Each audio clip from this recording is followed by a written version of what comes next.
नमस्कार साथियों, मेरा नाम है मयंक गौतम और आप सभी का स्वागत है आपके अपने हिंदी वाले गुरुजी चैनल में।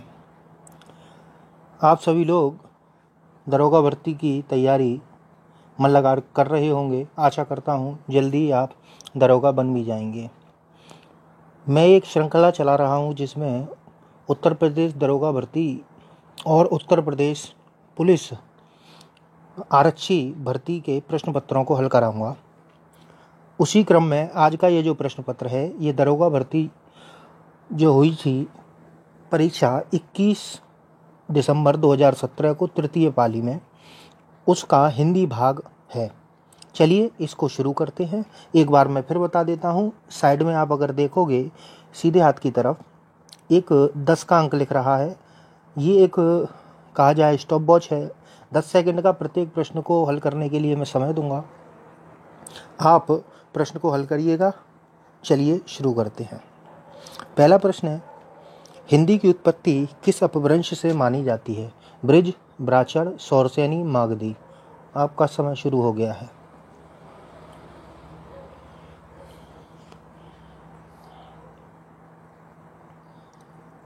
हाँ जी, चलिए देखते हैं। हिंदी की उत्पत्ति जो हुई है वो सौरसेनी अपभ्रंश से हुई है। ठीक है। मागधी अपभ्रंश से बिहारी हिंदी की हुई है। वैसे सौरसेनी अपभ्रंश से बनी थी पश्चिमी हिंदी। पश्चिमी हिंदी से बनी खड़ी बोली और खड़ी बोली से हिंदी का आगमन हुआ है। चलिए आगे बढ़ते हैं प्रश्न संख्या 2 की तरफ। गौ शब्द का वचन पहचानिए। सदा बहुवचन, एक वचन, सदा एक वचन, बहुवचन।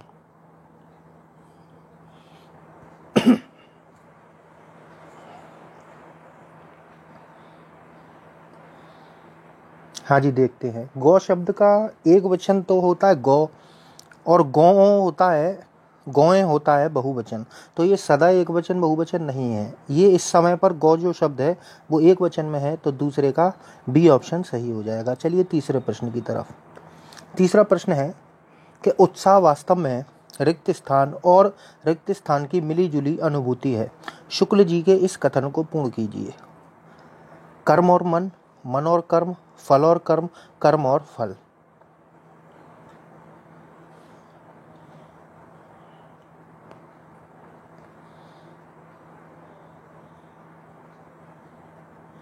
हाँ जी, चलिए देखते हैं। उत्साह वास्तव में कर्म और फल। देखिए शुक्ल जी का ये कथन है और बहुत महत्वपूर्ण कथन है। कुछ कथन तो मैं आपको बता चुका हूँ, इसकी पीडीएफ आपको मैं दे चुका हूँ। मेरे टेलीग्राम ग्रुप में आप जुड़ जाइए। हिंदी वाले गुरुजी टेलीग्राम पर आप सर्च करेंगे, मेरा आपको वहाँ पर पेज मिल जाएगा। ठीक है। चलिए प्रश्न संख्या 4। कठिन कार्य में सफलता प्राप्त करना, इस वाक्य के लिए उचित मुहावरा चुनिए। जान हथेली पर रखना, छक्के छुड़ाना, गढ़ जीत लेना, गंगा नहाना।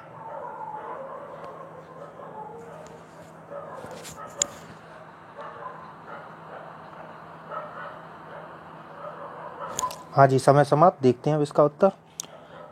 कठिन कार्य में सफलता प्राप्त करने पर हम कहते हैं ना भाई साहब गढ़ जीत लिया। ठीक है, तो चौथे का सी हो जाएगा। चलिए पांचवें प्रश्न पर। कवि का सही बहुवचन रूप क्या होगा? चलिए देखते हैं। इसके जो ऑप्शन है, कवि वर्ग, कविगण, कविजन, कविवृंद।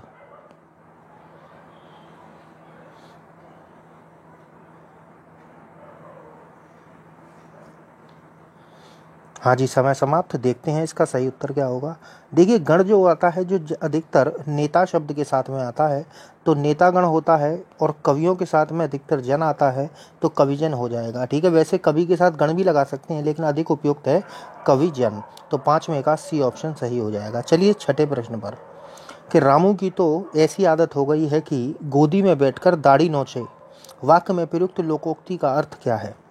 व्यर्थ की डींगे हाँकना, भलाई पर भी दुष्टता, बातें करते रहना, परेशान करना।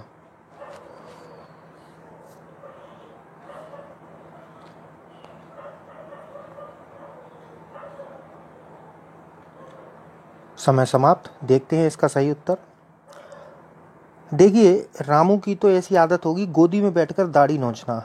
ये होता है कि हम एक तो उसे गोदी में बैठाया और वो हमारी दाढ़ी नोच रहा है, अर्थात भलाई करने पर भी दुष्टता दिखाना। तो इसका छठे का बी हो जाएगा। चलिए सातवें प्रश्न पर। प्रेरणा स्टूडियो जाएगी में काल का भेद बताइए। अपूर्ण वर्तमान काल, सामान्य वर्तमान काल, सामान्य भविष्यत काल और संभाव्य भविष्यत काल।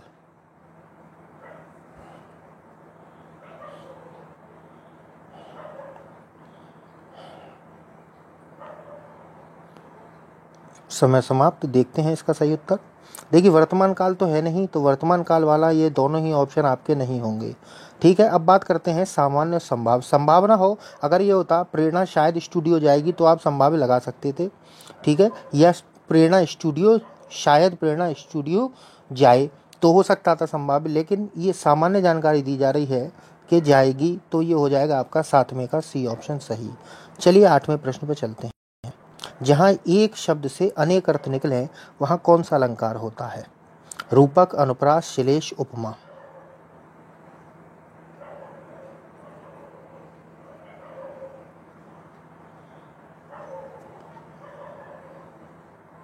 हाँ जी, समय समाप्त। तो देखते हैं। देखिए रूपक क्या होता है? जहाँ उपमेय को उपमान का रूप दे दिया जाए। अनुप्रास क्या होता है? जहाँ कोई वर्ण एक से अधिक बार आए। उपमा होता है जहाँ उपमेय की तुलना उपमान से की जाए। अब बात करते हैं श्लेष। श्लेष का अर्थ होता है चिपका हुआ। जहाँ शब्द तो एक ही हो लेकिन उससे अर्थ कई चिपके हुए हों, वहाँ क्या होता है? श्लेष होता है। जैसे आपने पढ़ा था कि रहीमन पानी राखिए, बिन पानी सब सून, पानी गए ना उबरे, मोती मानस चून। ये जो तीन हैं, ये यहाँ पर इन तीनों के लिए पानी का अर्थ अलग अलग है। तो बात समझ में आ गई आपके? चलिए प्रश्न संख्या 9 की तरफ चलते हैं। इनमें से कौन सा शब्द स्त्रीलिंग की पहचान नहीं करवाता? भाषाएं, देश, नदियां, बोलियां।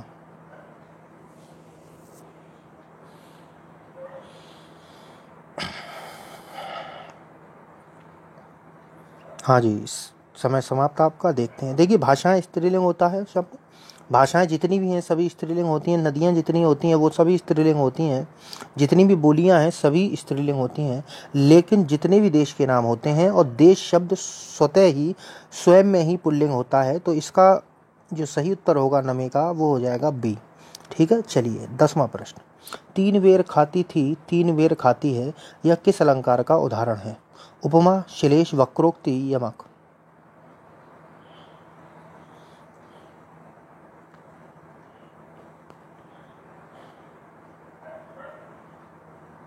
हाँ जी, समय समाप्त। देखते हैं।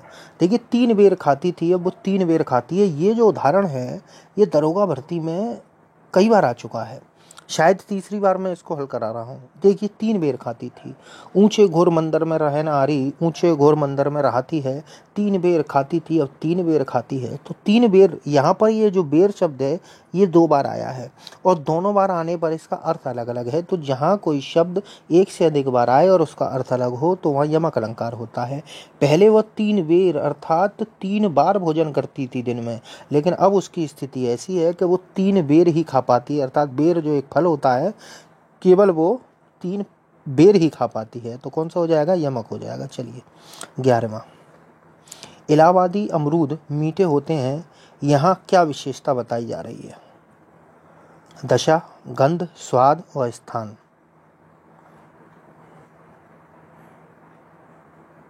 देखिए घड़ी चलाना भूल गया, चलिए कोई बात नहीं है। हाँ जी, बताइए आप। देखिए वैसे तो यहाँ पर जो विशेषता है वो हम इलाहाबाद के आधार पर देखेंगे तो हो जाएगा स्थान। ठीक है, जो गुणवाचक विशेषण होता है वैसे तो उसके कोई भेद गिने नहीं जा सकते, लेकिन उसके भेद किए जा सकते हैं, गिने नहीं जा सकते। कोई ये नहीं कह सकता कि 7 प्रकार के गुणवाचक विशेषण होते हैं, 8 प्रकार के, 9 प्रकार के, 10 प्रकार के, क्योंकि 10-15 तो मैंने ही आपको भेद इसके करा दिए हैं। आप मेरे वीडियो में जाकर देख सकते हैं, और आप चाहोगे एक वीडियो और बनाकर 15 और करा दूंगा। ठीक है, तो 15, 20, 25 इसके भेद आराम से हो सकते हैं। अब यहाँ पर स्थान की तो चलो ये होगा कि अमरूद कैसे हैं? इलाहाबादी हैं। फिर अमरूद मीठे भी तो हैं, तो ये स्वाद की बात हो गई। ठीक है, मीठा खट्टा ये क्या होता है? स्वाद होता है। तो इसका ऑप्शन ये भी सही होना चाहिए था। इस तरीके के प्रश्न परीक्षा में नहीं आने चाहिए जो आपके मन में विवाद उत्पन्न करें। ठीक है, चलिए या तो यह स्वाद को ही बिल्कुल लिखते ही नहीं यहाँ पर। ठीक है, चलो देखते हैं। प्रश्न संख्या 12। कहानी शब्द का बहुवचन क्या है? कहानियाँ, कहानियाँ, कहानी, कहानियों।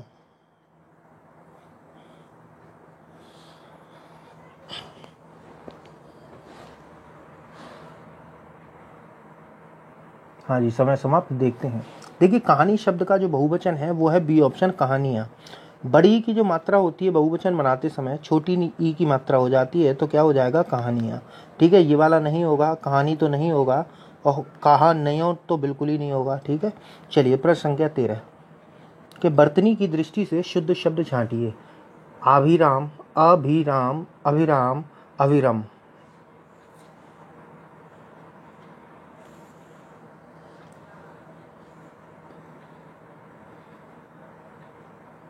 हाँ जी, समय समाप्त। देखते हैं, बहुत आसान है, अभिराम होता है तो ज़्यादातर सभी का सही होगा। 13वें का सी। 14वें प्रश्न की तरफ चलते हैं। 14वां प्रश्न है, थोड़ा बड़ा कर लेता हूँ। हाँ जी, 14वां प्रश्न है कि आंजलेय उपन्यासकार की संज्ञा इनमें से किसे दी गई है। यशपाल, जैनेन्द्र, रामवृक्ष बैनीपुरी, फणीश्वर नाथ रेणु।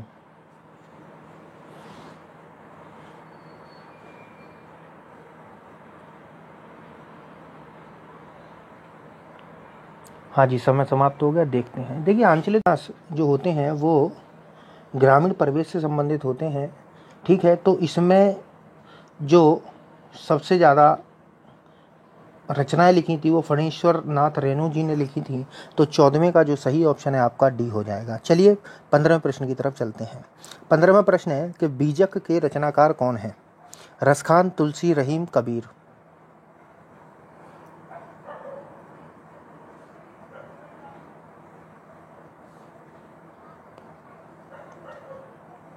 हाँ जी, प्रश्न बहुत सरल है, इसका उत्तर तो ज़्यादातर सभी जानते हैं। कबीरदास जी की रचना को बीजक कहा जाता है। ठीक है, साकी, शबद, रवैनी का तीनों का जो मुख्य एक ग्रंथ बनाया गया उसी को बीजक कहा गया। चलिए 16वां प्रश्न है, बंधन शब्द का उचित विलोम शब्द कौन सा है। स्वतंत्र, कैद, मुक्ति, बंदी।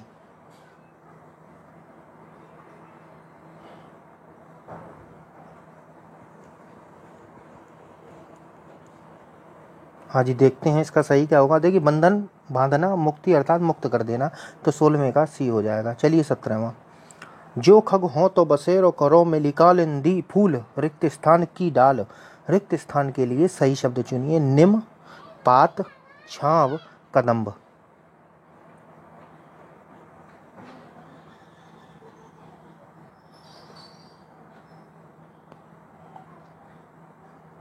हाँ जी, चलिए इसको देखते हैं। जो खग हो तो बसेर करो मिली कालंदी। देखिए कालंदी फूल नहीं है, ये कालंदी कूल है। ठीक है, कालंदी कूल, कूल कदम्ब की डारन, कदम्ब की डाल, ये यहाँ पर आएगा आपका डी ऑप्शन, कदम्ब की डाल। ये रसखान जी की बहुत प्रसिद्ध रचना है, आपने सुना होगा। या लकुटी अरु कामरी या पर राज तिहुल पुर को तजी डारा। सुनिए ये पंक्ति, ये उसी से ही संबंधित है कि खग, अगर खग हों तो, यानी कि मैं अगर खग हूँ तो मैं अपना बसेरा करूं, कहाँ करूं, कालिंदी के किनारे। कालिंदी मतलब काली नदी के किनारे, और काली नदी के किनारे में भी कहाँ, कदम्ब की डाल। कदम्ब एक पेड़ होता है, कदम्ब की डाल पर अपना बसेरा करूं। ठीक है, और श्री कृष्ण जी के दर्शन कर सकूं। ठीक है, तो ये रसकान जी की रचना है। चलिए आगे बढ़ते हैं। 18वां प्रश्न है कि अज्ञे जी को किस कृति पर भारतीय ज्ञानपीठ पुरस्कार मिला। महावृक्ष के नीचे, बाबरा अहेरी, कितनी नावों में कितनी बार, क्योंकि मैं उसे जानता हूं।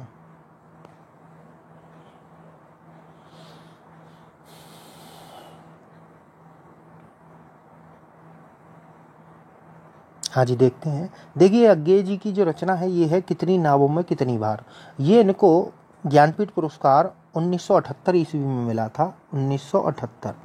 1978 में इनको भारतीय ज्ञानपीठ पुरस्कार मिला था। चलिए 19वां, संयोग शब्द में उपसर्ग एवं मूल शब्द कौन से हैं। सहधन योग, सधन योग, समधन योग, सनधन योग।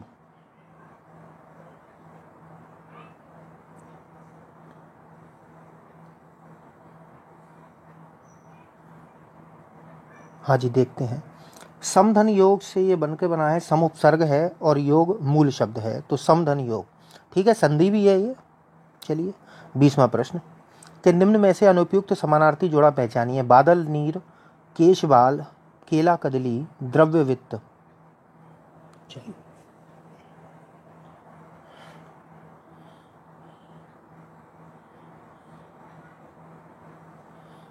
हाँ जी, समय समाप्त। देखते हैं। देखिए, केश और बाल दोनों एक ही चीज़ होती हैं। केला और कदली दोनों एक ही चीज़ होती हैं। द्रव्य और वित्त ये भी एक चीज़ होती है। वित्त जो होता है कैसे ना, वित्त वित्त धन को कहते हैं और द्रव्य भी धन को कहा जाता है। अब यहाँ आ जाते हैं आपके ऑप्शन नंबर ए पर। बादल होता है जो आसमान में होता है, नीर होता है पानी। अगर नीरल बादल है, अगर ये होता नीरद तो हो जाता आपका ये दोनों सही, लेकिन नीरद नहीं है, केवल नीर है, नीर पानी होता है। ठीक है, तो आपका 20वें का ये ऑप्शन सही हो जाता है। चलिए 21वां प्रश्न। आँख खोल देखो तो ना है ना, कवि देव की इस पंक्ति में रिक्त स्थान की पूर्ति करिए। ये जो है ये कवि देव जी की पंक्ति है कि आँख खोल देखो तो ना। ठीक है, चलिए। साहिब मुहासिब, मदन महीप, घनश्याम, धन लिख दिया, घनश्याम, भगत भगवन। मुझे लगा धा है लेकिन घा है। चलिए कोई बात नहीं, घनश्याम होता है वैसे तो। हाँ जी, चलिए देखते हैं। देखिए, इनकी प्रसिद्ध जो लाइन है वो ये है कि आँख खोली देखो तो ना घन है ना घनश्याम, घन अर्थात बादल है, ना ही घनश्याम अर्थात श्री कृष्ण है। ठीक है, चलिए। तो 21वें का आपका सी ऑप्शन सही हो जाएगा। चलिए 22वें पे चलते हैं। 22वां प्रश्न क्या है कि उषा उदास आती है में कौन सा अलंकार है? मानवीकरण, उपमा, संदेह, विभावना।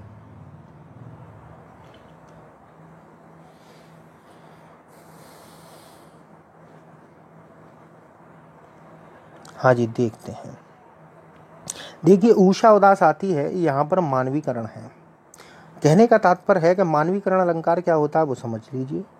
जहाँ किसी प्रकृति या किसी जड़ वस्तु पर मानवीय क्रियाओं का आरोप किया जाता है, अर्थात मानवीय क्रियाएं कराई जाती हैं। जैसे मेरी हालत देखकर आसमान भी रोने लगा, तो भाई आसमान रो तो सकता नहीं है। ठीक है, जैसे ही मैं गया, वृक्ष ने अपनी बाँह फैला दी, तो वृक्षों से बाँह फैलवाई जा रही है, तो क्या होगा? मानवीकरण। उसी तरीके से ये जो उदासी है ये किस में आती है? ये मनुष्य का ही तो भाव है उदास होना। लेकिन यहाँ किसको? उषा के मौसम को उदास कहा गया है कि उषा का मौसम उदास होकर आता है।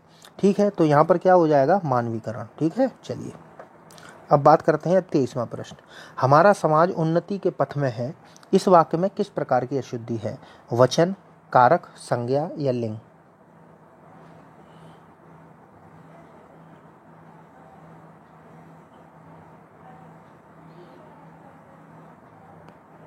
हाँ जी, देखिए यहाँ पर जो है कारक विभक्ति संबंधी अशुद्धि है, या कहा जाए कारक संबंधी अशुद्धि है। देखिए, कारक विभक्ति भी लिखा आ सकता है, परसर्ग भी लिखा आ सकता है, परसर्ग संबंधी। यहाँ पर मैं विभक्ति नहीं होनी चाहिए थी, या होनी चाहिए थी पर। हमारा समाज उन्नति के पथ पर है, तो यहाँ पर कौन सा सही हो जाएगा? आपका बी ऑप्शन। चलिए 24वां प्रश्न। निम्नलिखित वाक्यों में अशुद्ध वाक्य पहचानिए। उसे जल्दी घर जाना था, मुझे वहाँ नहीं जाना है, वे लोग जा रहे हैं, पिता ने मेरे से कहा। इसमें अशुद्ध वाक्य पहचानना है। चलिए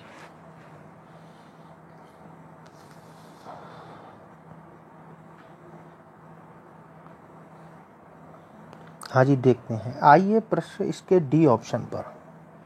पिता ने मेरे से कहा, मेरे नहीं होता है, मुझसे कहा जाता है। ठीक है, जब मैं के साथ कोई कारक विभक्ति जुड़ती है तो मैं मुझ में बदल जाता है। ठीक है, तो मुझसे या मेरे लिए अगर होता तो हो सकता था, लेकिन ये जो से विभक्ति है तो मुझ के साथ जुड़कर ये मुझसे बनता है, ना कि मेरे से। ठीक है, तो ये आपका डी ऑप्शन सही हो जाएगा। चलिए 25वां प्रश्न। इसमें तो कुछ है ही नहीं, सीधे सीधे आप लगाइएगा कि संधि के 3 भेद होते हैं: स्वर संधि, रिक्त स्थान संधि और रिक्त स्थान संधि। व्यंजन विसर्ग, यण अयादि, व्यंजन यण अयादि व्यंजन। आराम से आप लगा लोगे, सीधी सी बात है। व्यंजन और विसर्ग, संधि के 3 भेद होते हैं: स्वर, व्यंजन और विसर्ग। तो 25वें का ये हो जाएगा। चलिए 26वां प्रश्न है कि सौमित्र शब्द निम्न में से किसका समानार्थी है? लक्ष्मण, अर्जुन, भीम, राम।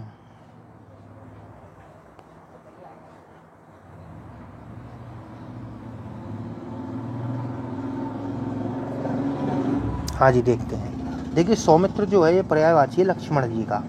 ठीक है, लक्ष्मण जी को सौमित्र कहा जाता है, बहुत प्रसिद्ध है, ये बहुत बार आ चुका है। चलिए अब आते हैं हम अपने गद्यांश पर, और गद्यांश को पढ़कर उत्तर देंगे। गद्यांश क्या है? विज्ञापन आज के औद्योगिक युग में बहुत महत्व रखते हैं।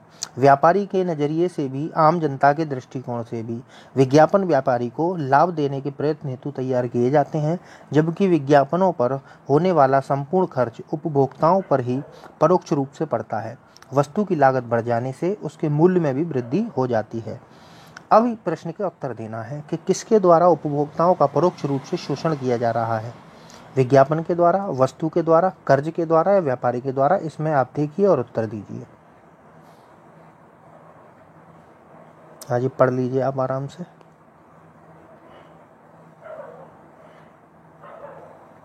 हाँ जी, देखते हैं। देखिए, किसके द्वारा उपभोक्ताओं का परोक्ष रूप से, ठीक है, पर धन अक्षी, ठीक है। पर अक्षी अर्थात पर मतलब दूसरी तरफ, यानी कि जो हमारी आंखों के सामने नहीं है। तो आंखों के सामने तो व्यापारी होता, अगर ये परोक्ष रूप नहीं होता, ठीक है, साक्षात रूप होता या प्रत्यक्ष रूप होता तो प्रत्यक्ष तो व्यापारी होता है, लेकिन परोक्ष रूप से जो शोषण किया जा रहा है वो विज्ञापनों के द्वारा हो रहा है, ठीक है। पर धन अक्षी, अक्षी मतलब नेत्र, नेत्रों से परे। चलिए 28वां, विज्ञापन किसके लिए लाभदायक है। ये तो आप जानते ही हो भाई साहब, व्यापारी के लिए है, तो आप लगा ही दोगे 28वें का बी। चलिए 29वां, आज के औद्योगिक युग में किसका महत्व बढ़ता जा रहा है। देखिए 4 लाइन का था तो वो रट गया होगा आपको, आप आराम से लगा लोगे कि आज के औद्योगिक युग में किसका महत्व बढ़ता जा रहा है। तो सीधी सी बात है, विज्ञापनों के प्रचार प्रसार का, ठीक है। ये देख लेना, आपका सही होगा। चलिए 30वां प्रश्न क्या है कि श्री लाल शुक्ल जी को उनकी किस कृति पर व्यास सम्मान प्रदान किया गया। आदमी, सीमाएं टूटती हैं, अज्ञातवास या विश्रामपुर का संत।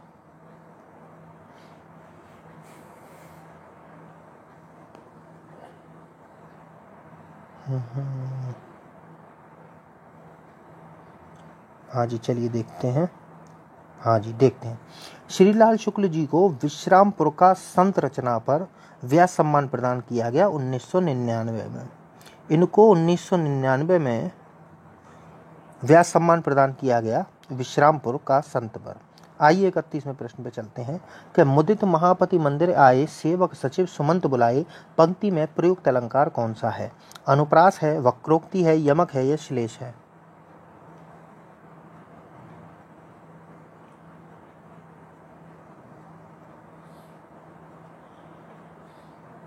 हाँ जी, चलिए देखते हैं।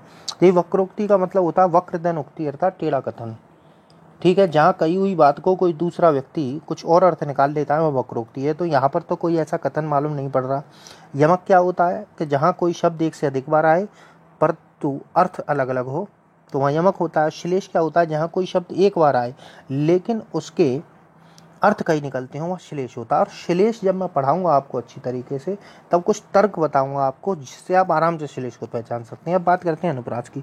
जहाँ कोई वर्ण बार बार आवृत्ति होती है वहीं अनुप्रास हो जाएगी। मुदित माँ, महापति माँ, मंदिर में माँ, तो 3 बार लगातार माँ की आवृत्ति हुई है। इसी तरीके से देखो, सेवक सचिव सुमंत, तो सावर्ण की आवृत्ति हो रही है। तो सीधी सी बात है कि यहाँ पर आपका जो अलंकार है वो कौन सा हो जाएगा, अनुप्रास।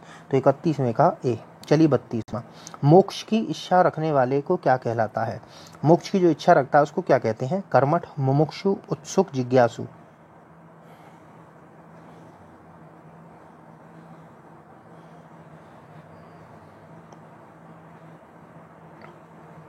वैसे तो बहुत सरल क्वेश्चन है, कर ही लिया होगा। मोक्ष की जो इच्छा रखता है वो मुमुक्षु कहलाता है, ठीक। और मोक्ष की इच्छा रखना जो होता है वो मुमुक्षा होता है, ठीक है। चलिए, एक तो करेला लोकोक्ति को पूर्ण कीजिए। दूजा भांग चढ़ा, दूजा पेड़ चढ़ा, दूजा पेड़ भला, दूजा नीम चढ़ा। बहुत आसान है वैसे तो आपके लिए।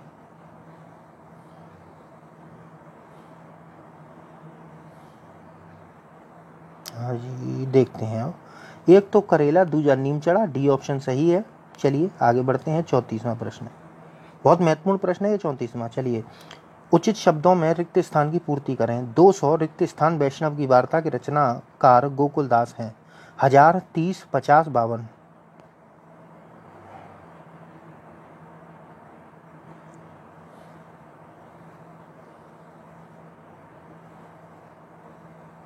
हाँ जी, देखते हैं।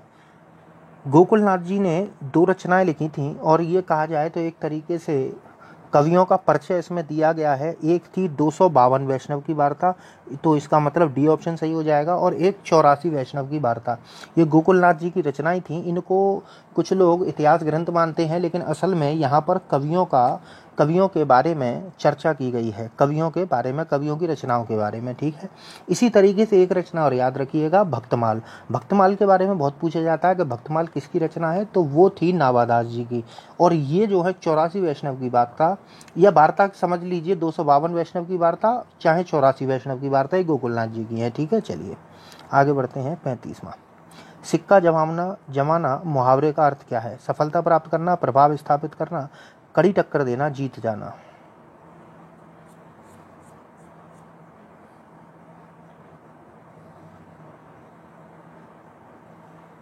हाँ जी, देखो, अगर 35वें की बात करी जाए तो बहुत आसान है, प्रभाव स्थापित करना। कि अरे भाई साहब सिक्का जमा दिया, अर्थात प्रभाव अपना स्थापित कर दिया। चलिए 36वां, विशेषण की विशेषता बताने वाला शब्द क्या कहलाता है? विधेय विशेषण, प्रविशेषण, क्रिया विशेषण, उद्देश्य विशेषण।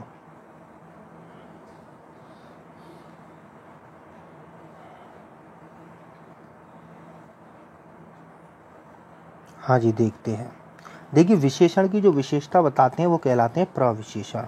और ये जो विधेय विशेषण और ये उद्देश्य विशेषण दो चीजें दी हैं, ये वाक्य में विशेषण के प्रयोग के आधार पर है।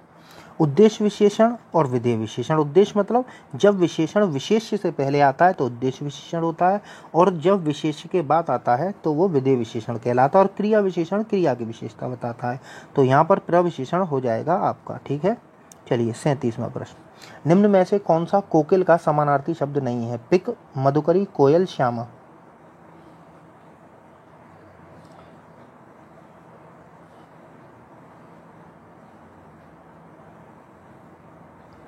हाँ जी, चलिए देखते हैं। देखिए, कोकिल माने कोयल होता है, तो ये तो कोयल इसका पर्यायवाची है। श्यामा भी इसका पर्यायवाची है, और पिक भी इसका पर्यायवाची है। अब बच कौन सा गया? मधुकरी। तो इसका जो आपका सही ऑप्शन कौन सा हो जाएगा? बी, मधुकरी। अब मधुकरी अगर आप शब्द को देखोगे तो मधुकर शब्द सुना है आपने? मधुकर, मधुकर होता है भंवरा, और उसका जो स्त्रीलिंग होता है वो होता है मधुकरी। और मधुकरी कहते हैं हम मधुमक्खी को। ठीक है, मधुकरी, मधु को करने वाली, मधु बनाने वाली। ठीक है, चलिए 38वां, हमारा भावी जीवन निसंदेह उज्जवल होगा में रेखांकित शब्द का विलोम शब्द बताइए। पूर्व, अतीत, भविष्य, वर्तमान। देखिए, रेखांकित पद है इसमें भावी। ठीक है, भावी के नीचे अंडरलाइन कर लीजिए रेखांकित। हाँ जी, देखते हैं। हमारा भावी, यानी कि भावी का अगर हम स्त्रीलिंग बना, वो विलोम शब्द बनाए, तो भावी का मतलब आने वाला, और अतीत का मतलब जो बीत गया। तो इसका जो सही ऑप्शन है वो कौन सा हो जाएगा? बी हो जाएगा, अतीत। चलिए 39वें पे चलते हैं। 39 में क्या है कि निम्नलिखित वाक्यों में से कौन सा कथन अशुद्ध है? हमारे पास समय कम है, कल लोगों की भीड़ जमेगी, कहाँ जाना है, और शायद बारिश हो रही है। ठीक है, चलिए इसमें अशुद्ध बताना है आपको। 3 शुद्ध है, 1 अशुद्ध है।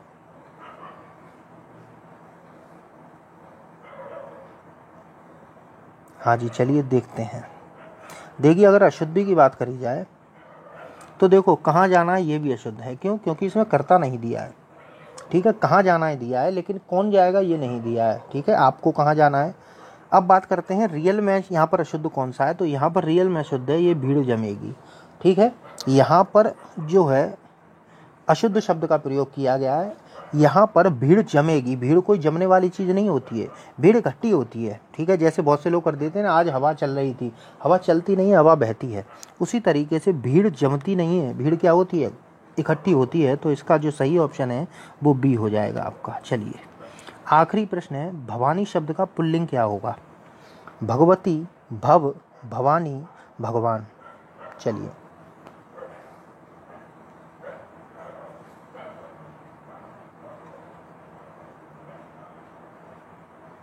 हाँ जी, चलिए देखते हैं। देखिए, कई किताबों में भवानी शब्द का पुल्लिंग गलत दिया हुआ है, और ये जहाँ से मैंने पेपर लिया उन्होंने भी गलत लगा रखा था। तो इसलिए ऐसी किताबों पर आप विश्वास करते हो, पहले उनकी सत्यता को और उनकी कहा जाए प्रामाणिकता को पहले देख तो लीजिए, करिए। देखिए, भवानी शब्द का जो पुल्लिंग है उन्होंने क्या लगा रखा है? भगवान। भगवान नहीं है, समझिएगा। भवानी जो शब्द है इसका जो पुल्लिंग होता है वो होता है भव। अब भव माने तो संसार होता है, लेकिन अगर भव की बात करी जाए तो भव माने शंकर भी होता है। और भवानी हम किसको बोलते हैं? दुर्गे माता को, दुर्गा मैया को बोला जाता है। ठीक है, भवानी, जगदम्ब भवानी, या कहा जाए जो पार्वती माता है वही तो दुर्गा का रूप है। क्या सरस्वती माता को भवानी बोलते हैं? नहीं बोलते। तो भवानी बोला जाता है पार्वती को। ठीक है, भव धन आनी। ठीक है, जैसे ठाकुर के साथ आनी प्रत्यय जोड़कर ठकुरानी बनाते हैं, उसी तरीके से भव अर्थात शंकर का स्त्रीलिंग अगर बनाएंगे तो भवानी बनकर आएगा। ठीक है, तो भवानी शब्द का जो स्त्रीलिंग है वो क्या हो जाएगा? आपका पुल्लिंग भव। भव माने शिव। तो यहाँ तक तो आपका ये पेपर समाप्त हो चुका है। आगे मुझे जैसे जैसे इसके और प्रश्न पत्र मिलेंगे मैं उनको कराता रहूँगा। मिलते हैं आपसे जल्दी ही किसी अगले वीडियो में। तब तक आपसे इजाज़त चाहता हूँ। नमस्कार।